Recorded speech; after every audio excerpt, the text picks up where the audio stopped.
Bem-vindos de volta. Esta aula é pequenina. Alguns de vocês vão achar que é óbvia, mas infelizmente nem todas as pessoas, nem todos os nossos colegas conhecem e sabem o porquê de usarmos oxigênio. Pretendo fazer uma pequena revisão do que é oxigenioterapia. Oxigênio, isso que é fundamental, essa molécula que é fundamental para nós todos vivermos e principalmente para os pacientes em terapia intensiva sobreviverem.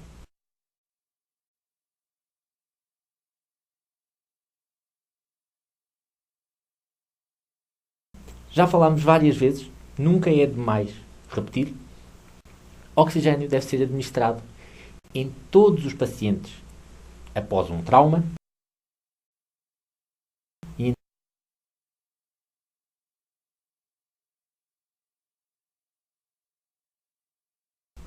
porquê que nós precisamos de oxigênio? Portanto, já falámos várias vezes, nunca é demais repetir. Oxigênio deve ser administrado em todos os pacientes após um trauma e em todos os pacientes em estado crítico. Porquê que nós precisamos de oxigênio? Porquê que os nossos pacientes precisam de oxigênio? Primeiro, células ativas, normais, necessitam de oxigênio cada 3 segundos. Melhora a ressuscitação do cérebro, melhora a ressuscitação do coração e melhora a renovação de todas as células gastrointestinais. Minoriza a lesão por fusão. Há menor apoptose celular, morte celular. Há menor infecção de feridas. E é um excelente vasodilatador pulmonar, diminuindo o stress respiratório e o stress cardíaco. Portanto, só por aqui já vimos o quanto importante é o oxigênio. E se nós já estamos a lidar com problemas a nível cerebral, a nível de coração, a nível de trato gastrointestinal, a nível pulmonar, então vamos ajudar os nossos pacientes a recuperar só com a simples ação de darmos oxigênio. Quais são as vias de oxigênio? Bem, primeiro, temos trocas gasosas pulmonares, temos a difusão dos gases entre o alvéolo e o sangue, temos o transporte de gases para e das células e a regulação da ventilação propriamente dita. Isto é o que fisiologicamente e anatomicamente interfere nas vias de oxigênio, no transporte de oxigênio, desde cá de fora, do ar que está à nossa volta, até a todas as células do nosso organismo. Falando um pouco de termos, hipóxia é a diminuição dos níveis de oxigênio. Okay? Pode ser a nível do ar, a nível do sangue ou a nível dos tecidos. Clinicamente, é uma diminuição ou uma incapacidade de chegada de oxigênio aos tecidos. A hipóxia pode resultar de uma oxigenação sanguínea insuficiente, e aqui temos hipoxémia. Pode vir de uma diminuição da capacidade de transporte de oxigênio dos eritrócitos. Não se esqueçam que os eritrócitos transportam oxigênio com base na hemoglobina que têm. Diminuição do fluxo sanguíneo aos tecidos. Portanto, se não houver fluxo sanguíneo até chegarmos aos tecidos, o oxigênio também não vai lá chegar, porque os eritrócitos não vão lá chegar. Aumento da necessidade de oxigênio pelos tecidos. Se os tecidos em geral necessitarem de mais oxigênio, por qualquer motivo, se o paciente só estiver a receber quantidades normais de oxigênio, então não vai conseguir atender à demanda que os tecidos estão a pedir. Ou então, incapacidade de extração do oxigênio por parte dos tecidos. Ou seja, o oxigênio está a chegar às células, mas as células não conseguem retirá-lo. Ou então, por incapacidade de extração de oxigênio por parte dos tecidos. Ou seja, o oxigênio está a chegar até às células, mas as células não conseguem retirar esse oxigênio que está a ser transportado pelos eritrócitos e pela hemoglobina. Portanto, aqui temos uma ideia do que é que pode levar a esta hipóxia de uma forma geral. Quando nós fornecemos oxigênio aos nossos pacientes, vamos aumentar o conteúdo de oxigênio do sangue, vamos minimizar os efeitos deletéricos da hipoxémia e, principalmente, e só por aqui já temos uma grande vantagem no uso do oxigênio, diminui o trabalho ventilatório e do miocárdio. Ou seja, imaginem, se eu não estiver a receber oxigênio suficiente, o meu coração vai tentar compensar a diminuição da entrada de oxigênio.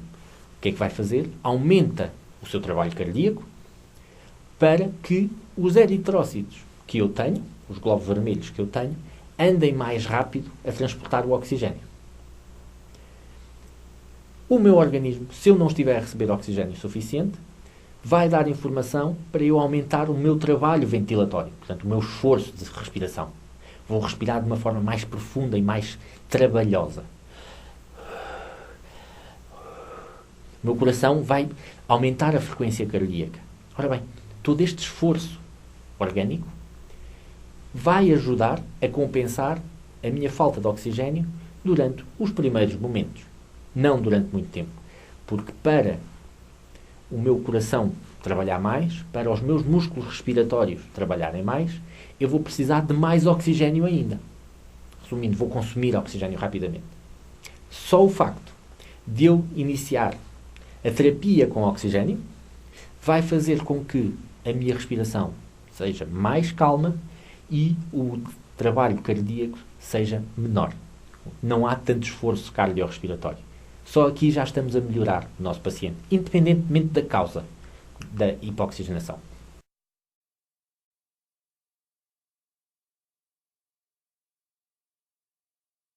Quando é que nós devemos administrar oxigênio aos nossos pacientes? Já vimos, de uma forma geral, devemos administrar oxigênio a todos os que estão em estado crítico, a todos os que tiveram uma situação de trauma, mas, de uma forma mais concreta, devemos administrar oxigênio a todos os pacientes que tenham hipoxémia, ou seja, diminuição da quantidade de oxigênio no sangue, diminuição da entrega de oxigênio, ou seja, um paciente que não está a conseguir fazer com que o oxigênio chegue a todas as células, então vamos aumentar.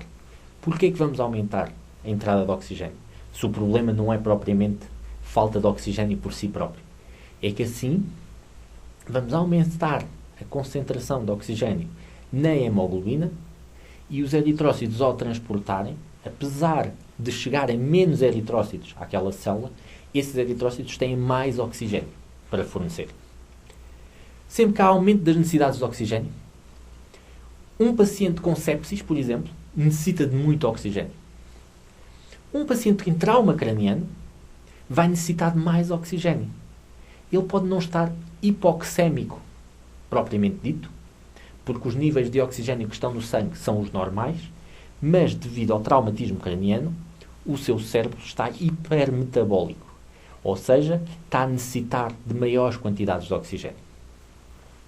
Portanto, o oxigênio está indicado quando está diminuído no sangue ou quando nós necessitamos de umas concentrações de oxigênio superiores por causa do problema concretamente dito. Quando é que pode haver baixa da inspiração de oxigênio? Bem, uma má anestesia acontece com alguma frequência. Um paciente em altas altitudes. Um cão que não está habituado e que subiu a uma montanha com a família. Pode estar em hipoxémia. Sempre que existe má perfusão e má ventilação. Ou seja, uma não coerência entre a perfusão pulmonar, ou seja, as zonas do pulmão em que o fluxo sanguíneo está a ocorrer, e a chegada de oxigênio a essa zona. Quando é que isso pode acontecer?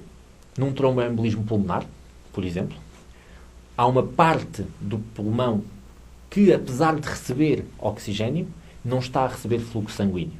E então não há trocas gasosas. Num stress respiratório agudo, Se eu estiver a respirar demasiado rápido, não estou a permitir e não dou tempo ao oxigênio para passar para os vasos sanguíneos. Num edema pulmonar alveolar, se eu tiver os meus alvéolos cheios de líquido, cheio de fluidos, o oxigênio não vai conseguir atravessar dos alvéolos até aos capilares pulmonares para que o oxigênio vá. Há uma distância maior entre os capilares pulmonares e os alvéolos. Numa situação de contusão pulmonar, não tenho alvéolo para haver esta troca gasosa. Posso ter fluxo sanguíneo, mas não vou ter chegada de oxigênio até aos alvéolos. Numa neoplasia pulmonar, mais uma vez, a distância entre os alvéolos e os vasos sanguíneos aumenta. E numa pneumonia, porque também pode ser uma pneumonia intersticial, portanto, do espaço que fica entre o alvéolo e os capilares pulmonares, ou pode ser por uma pneumonia alveolar, que também aumenta essa distância. Pode ocorrer por um shunt cardíaco direito-esquerdo, ou seja, o sangue faz uma derivação e não vai até aos pulmões para receber oxigênio. Portanto, não há passagem do sangue pelos pulmões. Ou então numa situação de atelectasia, em que não há superfície suficiente para haver trocas gasosas. Na incapacidade de difusão, por exemplo, o que é incapacidade de difusão? Num edema pulmonar intersticial, ou numa fibrose intersticial pulmonar, ou num enfisema crónico, não há uma possibilidade do oxigênio passar dos alvéolos até aos vasos, porque a distância que fica entre um alvéolo e um capilar pulmonar é muito grande. Pacientes com hipoventilação. O que é hipoventilação? Hipoventilação é diminuição da frequência respiratória. Ou seja, não há uma entrada de ar suficiente e principalmente uma saída de ar suficiente. Quando é que pode acontecer? Por depressão do sistema nervoso central. Todos nós tivemos já a experiência de assistir a um paciente que na anestesia, por qualquer motivo, drogas, o que seja, diminuiu a sua atividade do sistema nervoso central e então diminuiu a sua ventilação. Por uma obstrução das vias aéreas altas, um corpo estranho na traqueia, um corpo estranho num dos brônquios, um corpo estranho na garganta, espasmos bronquiais por anafilaxia, paciente asmático severo, uma reação alérgica severa. Portanto, tudo isso leva à diminuição da ventilação, a um preenchimento pleural, uma infusão de pleura, por exemplo, uma hérnia diafragmática, dor torácica. Se me doer o tórax, por qualquer motivo, eu vou respirar mais lentamente. Eu não vou querer respirar com o tórax, porque me dói. E então, vou ficar o mais sossegado possível. Distensão abdominal. Se o meu abdômen estiver cheio de ar, de líquido, do que seja, o que é que me vai acontecer? Vai acontecer que o meu diafragma, o meu tórax não se vai mexer corretamente.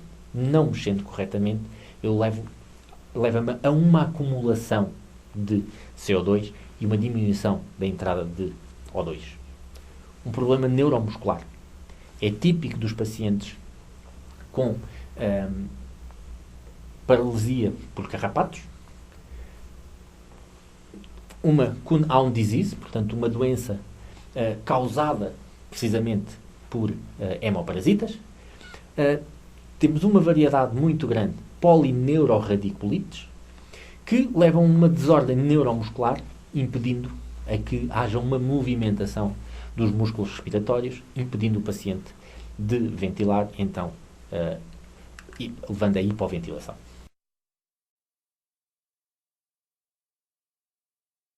Bem, sendo assim, aquilo que nós vamos encontrar é que podemos também ter uma diminuição de oxigênio propriamente no seu transporte ao longo do organismo. O exemplo mais flagrante é uma anemia.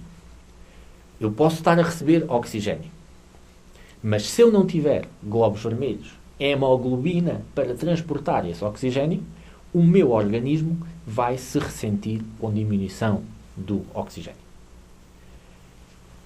Muito importante, uma disfunção da hemoglobina. Todos sabemos, a hemoglobina é a molécula que transporta o oxigênio. Pois bem, temos que ter hemoglobina para transportar o oxigênio. Mas podemos ter acumulação de hemoglobina que não transporta o oxigênio. Nomeadamente carboxihemoglobina, que não vai estar disponível para o oxigênio. Então vai andar níveis normais de hemoglobina na circulação, mas que não serve para transportar oxigênio e o paciente vai estar hipóxico. Ou metahemoglobina, outro tipo de hemoglobina que também não vai servir para transportar oxigênio. Portanto, podemos ter quantidades normais de hemoglobina, mas que não são eficazes para transportar oxigênio. Ou então, esse transporte de oxigênio pode ser diminuído por diminuição do fluxo sanguíneo. Uma insuficiência cardíaca congestiva, um choque cardiovascular.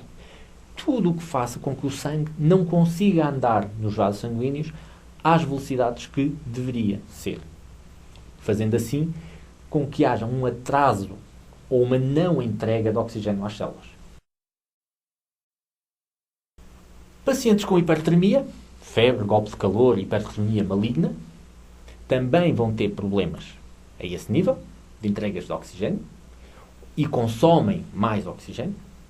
Por outro lado, há pacientes que necessitam de mais oxigênio, mas que não o conseguem usar a nível periférico. Pacientes com hipertermia, com febre, golpes de calor, hipertermias malignas, pacientes em sepsis ou pacientes com convulsões. Vão ter um consumo de oxigênio mais elevado e, de uma forma geral, o oxigênio normal não chega para isso. Pacientes em trauma craniano, já falámos anteriormente que precisam de mais oxigênio. Sim, precisam de mais oxigênio porque têm isquémia cerebral. Não nos podemos esquecer que o trauma craniano é um processo hipermetabólico. Sendo o processo hipermetabólico, necessita de consumos superiores de nutrientes e principalmente de oxigênio. Todos sabemos que o nosso cérebro e o cérebro dos nossos pacientes é um grande consumidor de oxigênio. Portanto, a partir do momento em que sofre um traumatismo, necessita de maior aporte de oxigênio. Bem, aqui entramos na parte mais prática da coisa. Até agora tivemos a ver o porquê, agora vamos para a parte prática. Como é que nós vamos suplementar oxigênio aos meus pacientes, aos nossos pacientes? Primeiro, o mais simples, fluxo à frente das narinas e da boca. É simples, é fácil, qualquer um de nós pode fazer. Podemos usar sacos, bolsas, colares e máscaras, catéteres nasais, catéter nasofaríngeo, catéter transtraqueal ou jaulas de oxigênio ou incubadoras e intubação endotraqueal. Nós, ao longo de todas as aulas que vamos ter, vamos ver vários exemplos aplicados a casos concretos de formas de usarmos oxigênio. Tenho aqui alguns só no ar, mas temos que ter em conta que todos eles têm efetividade ou uma eficácia diferente. Qual é a concentração de oxigênio que nós estamos a respirar neste momento? Eu e vocês. Quando eu faço isto. A minha FiO2, ou seja, a fração inspirada de oxigênio é de quantos por cento? Já pensaram nisso? Quantos por cento de oxigênio eu estou a respirar neste momento? Exatamente. 21% é a quantidade de oxigênio que, de uma forma geral, à altura do mar, ao nível do mar, nós respiramos. Quando suplementamos pacientes com oxigênio, temos como objetivo aumentar essa fração inspirada de oxigênio, FiO2. Queremos atingir valores mais elevados. Vários estudos demonstraram que quando, por exemplo, usamos uma máscara facial, as máscaras que são comumente usadas, que não são muito confortáveis, devem ser usadas por períodos pequenos, atingem no máximo entre 40% a 50%. mas não são confortáveis, não se esqueçam. E estas, para atingirem 40% a 50%, devem ser máscaras que ficam ajustadas corretamente ao focinho do cão, para não haver perdas de oxigênio. No entanto, o mais rápido de se usar é o fluxo em frente às narinas, que basicamente é o tubo do oxigênio que é colocado diretamente na boca ou no nariz do paciente, atinge entre 25% a 40%. É rápido, é fácil de fazer, mas não é o ideal, porque os fluxos, as concentrações de oxigênio, de uma forma geral, são relativamente baixas. Se nós respiramos 21% de uma forma normal, então imaginem só estar a respirar 25%. Não é uma grande diferença. Colares, tendas de oxigênio, conseguem atingir entre 30% a 40%.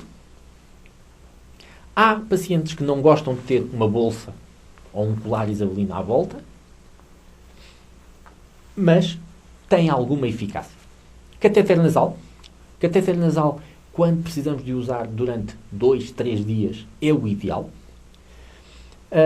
É bom porque temos um catéter colocado no nariz, está a administrar oxigênio e podemos ter acesso ao corpo, ao organismo inteiro.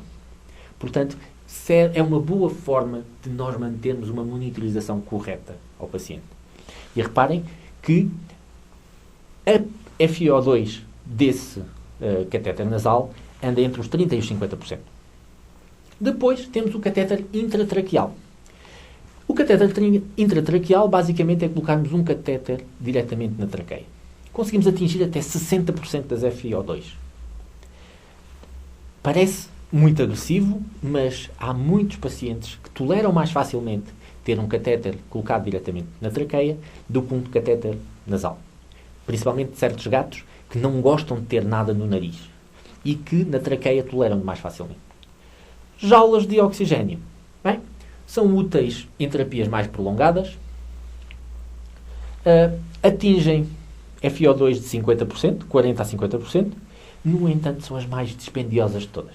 São aquelas que nos obrigam a gastar quantidades de oxigênio mais elevadas para atingir FiO2 aceitáveis. Aqui temos várias formas de atingir vias aéreas.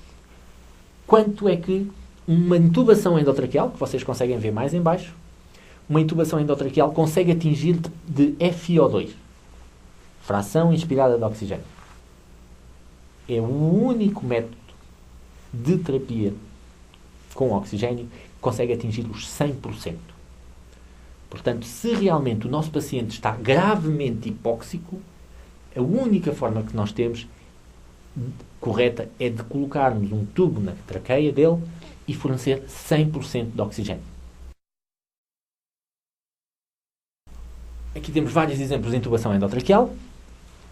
Mais à frente iremos falar de intubações endotraqueais e como devem ser feitas. Aqui podemos ver vários métodos. No vosso lado direito superior, conseguem ver um colar de cal. Basicamente, é uma bolsa colocada na cabeça do paciente. Temos que ter em conta que tem que haver orifícios para o calor sair e para o CO2 sair. Porque é de extrema importância nós administrarmos oxigênio aos nossos pacientes, mas tem que haver libertação de CO2. Senão, vamos fazer com que o nosso paciente fique hipercápnico, ou seja, aumento do nível de CO2 no sangue, que é tão ou mais grave ainda do que uma hipoxémia. Portanto, não nos chega que o paciente tenha oxigênio suficiente, mas é extremamente importante que ele liberte o seu CO2. Não se esqueçam que nós temos uma afinidade superior da hemoglobina ao CO2 do que ao oxigênio. Isto quer dizer que o organismo tem mais preocupação com o CO2 do que propriamente com o oxigênio. No vosso canto superior esquerdo, vêem incubadoras. Incubadoras são preferíveis em relação às jaulas de oxigênio. Isto porquê? As jaulas de oxigênio, para atingirem FiO2 de 40% a 50%, temos que gastar imenso oxigênio para encher essa jaula. E o paciente fica fechado dentro da jaula e nós, que os queremos monitorizar e tratar, ficamos fechados fora dessa jaula. Se por qualquer motivo o paciente descompensa e precisamos de atuar de forma rápida, então temos que abrir a porta da jaula. Isso vai fazer com que a concentração de oxigênio deixe demasiado rápido dos 50% para os 21%. Se o paciente já não estava a respirar bem, não vai tolerar de forma correta a diminuição tão rápida da FiO2. Então, essas jaulas devem ser reservadas para pacientes relativamente estáveis que necessitam de terapia com oxigênio mais prolongada. Não devem ser utilizados em pacientes críticos. Pacientes que podem morrer a qualquer momento. Nas incubadoras temos a facilidade que são relativamente pequenas, portanto, também só serve para pacientes pequenos, mas como temos pequenas aberturas, podemos colocar as nossas mãos lá dentro, mas nunca tenham a ilusão de que vão ter concentrações de oxigênio muito elevadas, porque não o vamos conseguir atingir. Também, por outro lado, conseguem ver o fluxo em frente às narinas, nesse gato, e temos um catéter nasal, que também podem ver para administrar oxigênio, e que é das melhores formas de nós administrar. Podemos pôr um catéter de um lado, outro catéter do outro, o que for necessário. Aqui temos a colocação de um catéter intratraqueal. Ora bem, a colocação de catéter intratraqueal é muito simples. Podemos usar um catéter central normal. Aquilo que fazemos é uma pequena incisão na pele sob a traqueia, de preferência sobre a glote, e depois, ao sentirmos a membrana cricofaríngea da traqueia, vamos introduzir o nosso catéter de agulha e alimentar para dentro desse catéter de agulha, então um catéter central normalíssimo. E vamos então iniciar a nossa administração de oxigênio. Tenham em conta que o catéter transtraqueal permite fornecer oxigênio ao paciente, mas não permite retirar o CO2. Ou seja, se o problema do paciente é uma hipercapnia, vocês vão conseguir fornecer oxigênio, mas não vão resolver a hipercapnia. Imaginemos que o nosso paciente tem um corpo estranho na boca e que por isso não consegue respirar. Está hipóxico porque não consegue inspirar oxigênio. Certo? Com um catéter transtraqueal, nós podemos fornecer oxigênio, mas dificilmente vamos conseguir retirar o CO2 e o paciente vai estar hipercápnico, porque ao ter o corpo estranho na boca, também não vai conseguir deitar cá para fora o CO2. Portanto, pretendi nesta aula dar-vos uma ideia geral das indicações do oxigênio e porquê do oxigênio. Agora, durante os vários casos que nos vão aparecendo, as várias patologias, os vários problemas e procedimentos, vamos utilizar diferentes métodos de administração de oxigênio. Tenham também em conta que, sim, o oxigênio é muito importante, mas a saída do CO2 também é extremamente importante. E muitas das vezes nós fornecemos oxigênio aos nossos pacientes e eles acabam por vir a morrer por acumulação de CO2 e não por diminuição do oxigênio. A única forma que nós temos eficaz de retirar o CO2 dos nossos pacientes é com ventilação assistida. Ou seja, é pegarmos na ventilação do nosso paciente, tomarmos nós conta da ventilação, com o saca-ambu, o que seja, mas fazer com que o CO2 saia cá para fora.